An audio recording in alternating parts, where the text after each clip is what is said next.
First, this presentation could have been many more hours longer.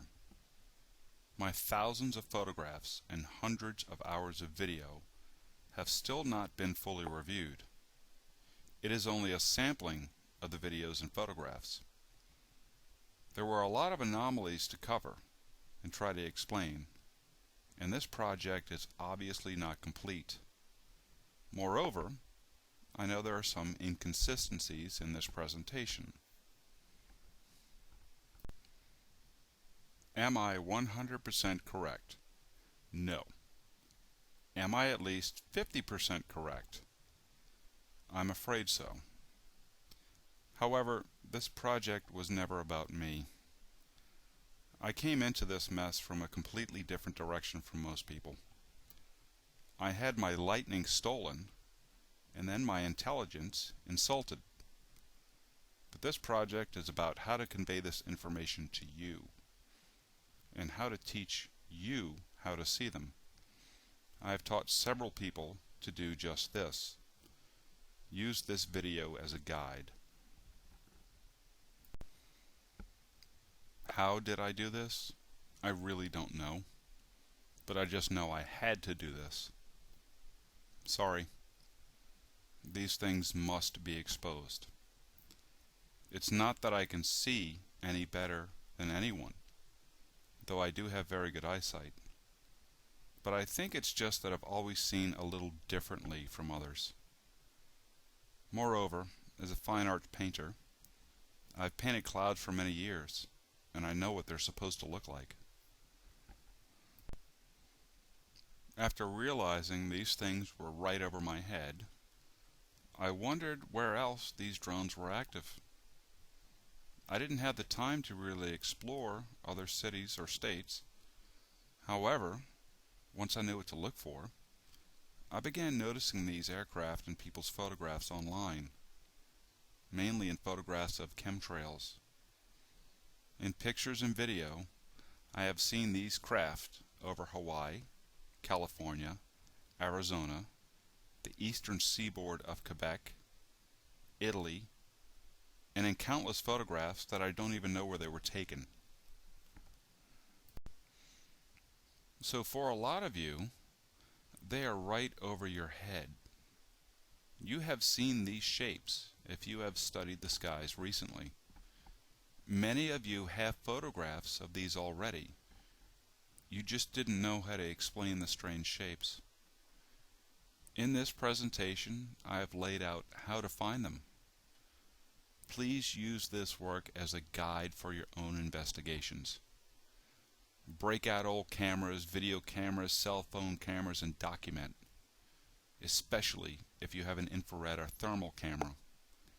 And slap on a good filter to negate the deceptive haze. The video camera that captured the HD video in this presentation cost me $32. Or borrow a camera from a friend that isn't using one. Just look up and document. They are there. And wear good shades, because the metallic sky haze is also designed to keep your eyes away from the sky. These are your drones.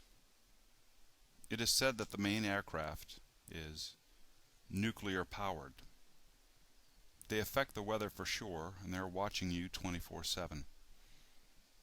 The 30,000 drones that we voted for are already there, and have been long before any vote. And the more you allow your elected leaders to allow this, the worse it will be for everyone. And watch the news for instances of near mid-air collisions involving commercial aircraft and these drones. It's already starting to happen. I do believe that since 9/11, the upgrades to commercial aircraft were never necessarily to detect incoming terrorist missiles, but probably to detect these stealth aircraft on radar or infrared or thermal or another type of sensor. I also do believe that the FAA hands down mandates to airlines declaring no-fly zones over these test range areas. Moreover, I do not have all the answers, only some. I need you to fill in the blanks. As mentioned at the beginning, I know that some of you are way ahead of me on this subject. The question is, what side are you on? As for who operates these aircraft, there is some speculation, and it just happens to fall in line with my geographical location. Some say these are owned by NASA, perfect for plausible deniability. NASA Stennis is just across the lake, and NASA Michoud is even closer. As for who operates them, I'd bet it's the Navy. They are holding a 5-year warfare exercise just offshore, and they have recently warned that their operation may overlap onto land. Are they manned? Probably not. They're remotely controlled. I would love to have more information on the military buying 300 PlayStation 3s and linking them together. The command transmitters were installed over the region directly after Hurricane Katrina. NAP, N-A-P-P, Electrical, an installer of low-frequency radio transmitters, ran the electrical lines and the grid. I would love to see what has been developed behind the scenes since the video game America's Army. Oh, the Air Force is probably in this too. Or maybe the UN is in full control. Or maybe it's aliens. To the people trying to pull off this operation, you know it's time for these things to come down. Game over.